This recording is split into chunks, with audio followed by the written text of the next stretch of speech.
Brethren, it is important to note as we conclude this message that it is important that we understand that God has called us to stand in the gap, that God has called us to abide by His commandments, that God has called us, we wretched human beings, the Master is there for us.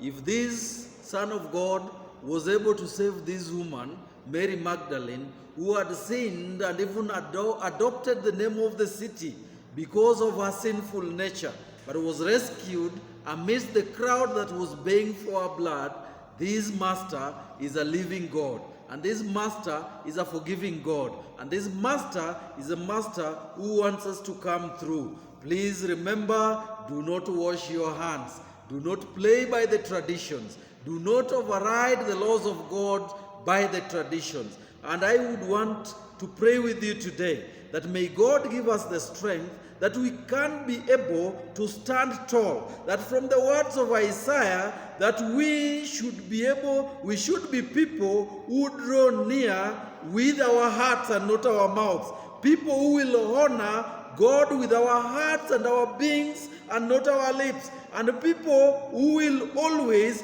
bring to God our hearts in fullness, and people who will always come to God and obey His commandments.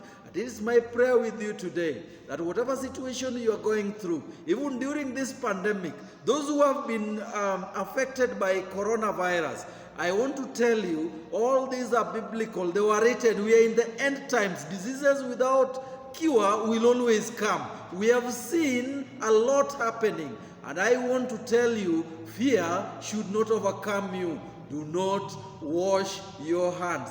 Do not abide by the traditions that are retrospective and go against the whims and wills of God. It is my prayer that we are able to stand firm for Christ. It is my prayer that we are able to follow the laws of God. It is my prayer that we can know that our hearts are a temple of God, and that whatever comes from the heart defiles a man.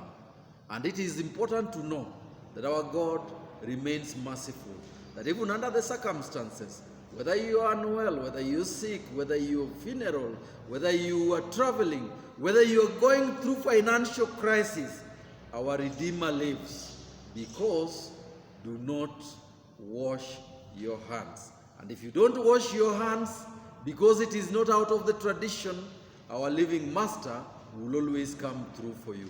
And may God bless you. May God bless you. Amen.